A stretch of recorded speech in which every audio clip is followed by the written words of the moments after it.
Hello everyone, నేను Revathi. Welcome back to రేర్స్ kitchen. ఈరోజు మనం చూడబోయే రెసిపీ సొరకాయ పెరుగు పచ్చడి. ఈ పెరుగు పచ్చడి చాలా టేస్టీగా ఉంటుందండి. అన్నంతో తినడానికి సూపర్గా ఉంటుంది.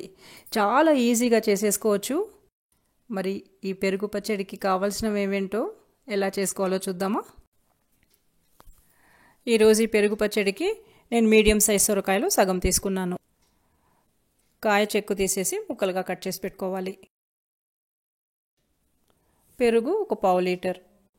ఎక్కువ పులుపు లేకుండా ఉన్నది చూసి తీసుకోండి. బాగా చిలికి పెట్టుకోవాలి.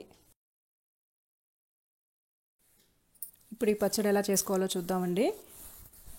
సొరకాయ ముక్కల్ని ఒక గిన్నెలో వేసి ఒక అర గ్లాస్ వరకు నీళ్లు పోసి కొద్దిగా ఉప్పు పసుపు వేసి ఉడికించుకోవాలి.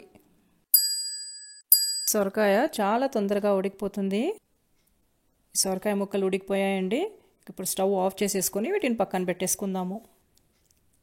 ప్యాన్లో 2 స్పూన్లు నూనె వేడి చేసుకుని ఒక అర స్పూన్ మినప్పప్పు, అర స్పూన్ శనగపప్పు, అర స్పూన్ జీలకర్ర, అర స్పూన్ ఆవాలు, ఒక 4 గింజలు మెంతులు, ఎండుమిరపకాయలు తుంచి వేసుకొని వేపుకోవాలి.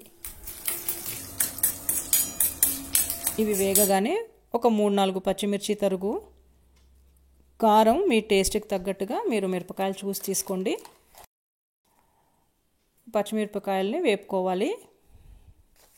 ఇవి ఫ్రై అయ్యాక ఉడికించిన సొరకాయ ముక్కలు వేసుకోవాలి. ఓ 2 నిమిషాల పాటు కలుపుకుంటూ వేయించుకోవాలి. సన్నని మంట మీద వేయించుకోవాలి. ఈ పోపు ఇంకా మన కారము ఇవన్నీ బాగా సొరకాయ ముక్కలకి పట్టేందుకన్నమాట. ఇప్పుడు సొరకాయ ముక్కలతో కొద్దిగా కరివేపాకు కూడా వేసుకోవాలండి. ఇందాక నాకు మిస్ అయిపోయింది. సమ్మర్స్లో రెగ్యులర్గా ఇలా సొరకాయతో పెరుగు పచ్చడి చేసుకొని తింటే బాడీ కూల్గా ఉంటుంది. ఇలా 2 నిమిషాలు సన్నని మంట మీద ఫ్రై చేసుకుంటే చాలండి. కాస్త దగ్గర పడింది కూడా కదా. ఇక స్టవ్ ఆఫ్ చేసేసుకోవచ్చు. ఇది పూర్తిగా చల్లారిన తర్వాతే పెరుగులో కలుపుకోవాలి. పూర్తిగా చల్లారిందండి. ఇప్పుడు పెరుగులో కలిపేసుకుందాము. బాగా మిక్స్ చేసుకోవాలి.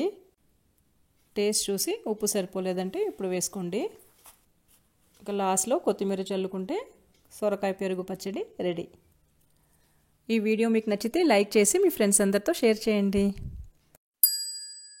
మా రేట్స్ కిచెన్ ఛానల్ని మర్చిపోకుండా సబ్స్క్రైబ్ చేసుకోండి. Thanks for watching.